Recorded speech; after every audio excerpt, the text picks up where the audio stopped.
할렐루야. 네. 먼저 하나님께 감사와 영광을 올립니다.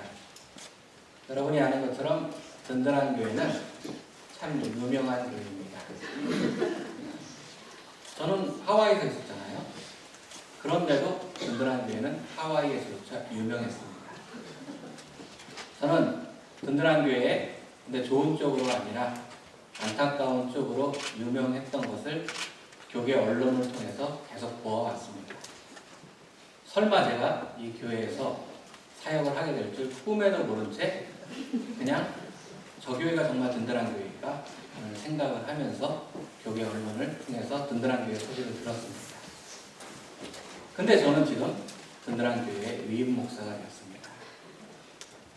이 짧은 시간 안에 제가 이것을 다 말씀드릴 수는 없는데 제가 분명히 확신하는 것은 저와 우리 교인들이 다 확신하는 것은 이 모든 것에 하나님의 인도하심이 있었다는 것입니다. 네. 그래서 저는 그냥 인사말로 하나님 감사합니다 이게 아니라 정말로 이 모든 것을 인도하신 하나님께 감사드리고 있고요.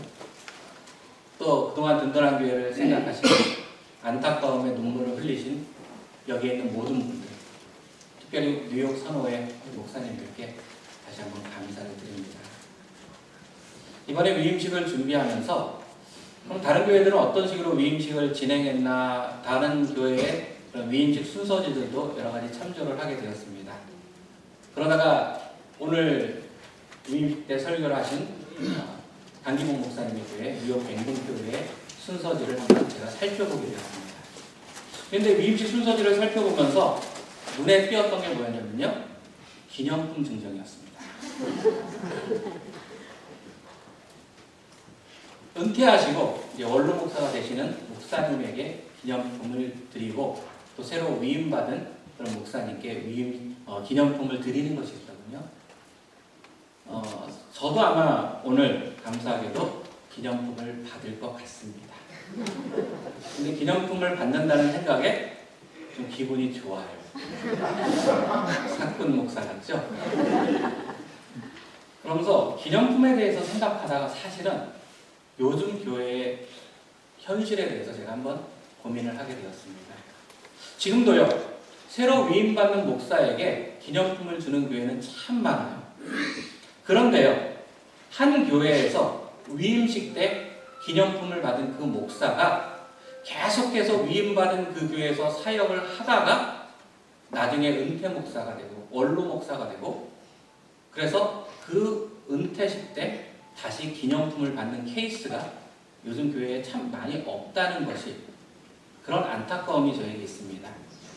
남의 교회 이야기가 아니라 사실 든든한 교회 이야기이기도 합니다. 저희 교회도 30년이 훨씬 넘은 역사를 가지고 있죠. 그래서 몇몇 위임 목사에게 위임 기념품을 준비를 했는데 저희 교회는 아직까지는 은퇴식 기념품은 준비하지 못하고 있습니다. 그러면서 제가 이 기념품에 대해서 생각을 하다가 제가 기도했던 것이 뭐냐면, 요즘 기도하고 있는 것은 하나님, 이 교회에서 계속해서 사역하고 은퇴하고 원로 목사가 되게 하여 주시옵소서. 아멘. 그때 하나님 저 은퇴식 기념품 받고 싶습니다. 물론 안 주시면 할 수 없어요. 근데 그때까지 사역해서 주신다면 마다하지 않겠습니다. 하여간 위임받은 목사가 그 교회에서 은퇴까지 하는 케이스가 많이 없는 것이 요즘 한국 교회의 모습이라는 겁니다. 그러면서 누굴 탓하기 싫어요. 뭐 목사 탓이겠죠.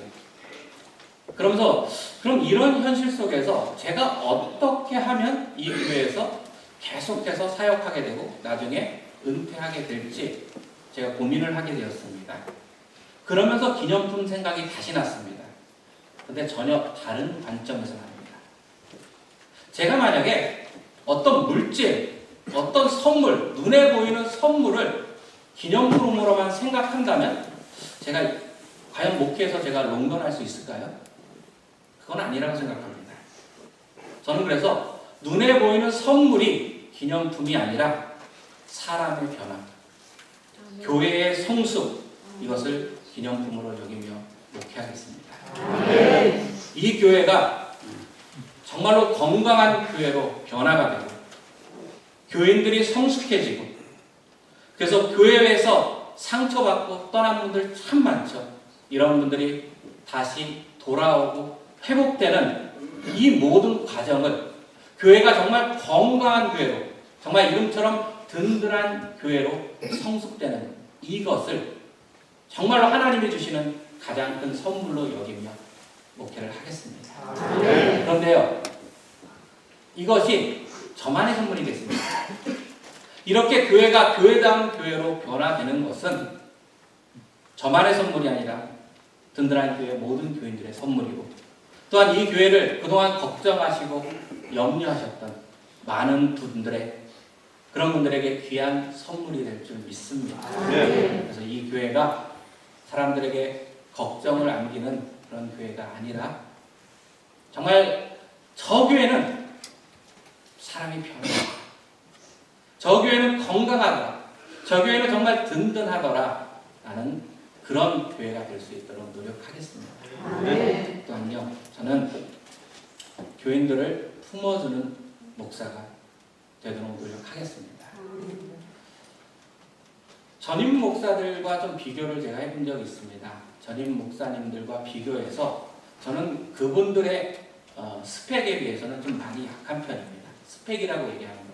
워낙 학력이 높으신 분들이 저희 전임 목사들이었기 때문에 또 저도 나이도 어리기 때문에 제가 교회에 처음 와서 아마 몇몇 교인들에게 도대체 그것도 하와이에서 저를 촌사람 불렀잖아요. 도대체 저에게 무엇을 원하십니까? 라는 질문을 드린 적이 있습니다. 근데 그분들이 대답했던 것을 짧게 요약하면 이겁니다. 품어주세요. 짧은 그 대답 안에 정말 여러 가지 사연과 의미가 있다는 것을 저는 알았기에 그저 고개만 끄덕였습니다. 지금요, 여러분이 아는 것처럼 교회 앞에 여러 가지 어려운 현실이 있죠.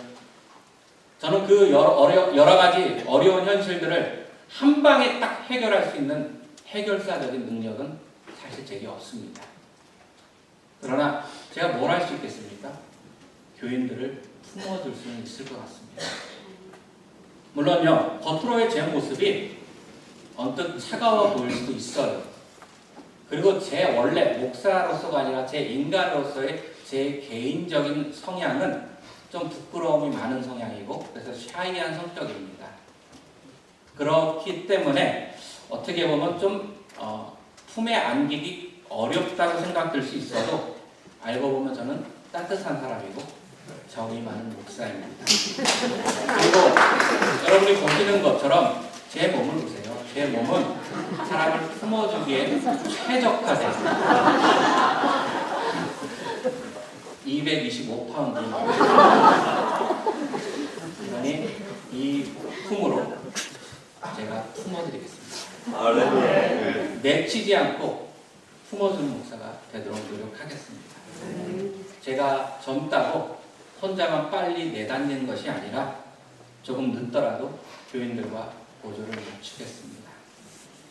혹시나 진심으로 제 마음에 들지 않는 일이라 할지라도 그것에 대해서 반감하기보다는 품어주도록 노력하겠습니다.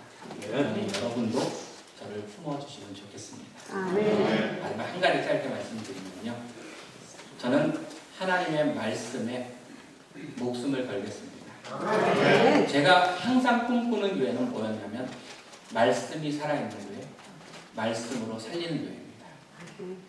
제 자신부터 하나님의 말씀을 의지하고 하나님의 말씀대로 살아가도록 노력하고 하나님의 그 놀라운 말씀을 신실하게 전하도록 노력하겠습니다. 사실 교회들을 보면 유행하는 트렌드가 있긴 있습니다. 그래서 최근에는 어떤 것이 유행한다 그래서 유행을 따라 목회를 하면 또 숫자적으로 성장을 보이기도 합니다. 하지만 저는 양적인 성장 중심의 목회가 아니라 질적인 정말로 성숙 중심의 목회를 하고 싶습니다. 바로 하나님의 말씀으로 말입니다. 이런 목사가 될 수 있도록 기도해 주시면 좋겠습니다.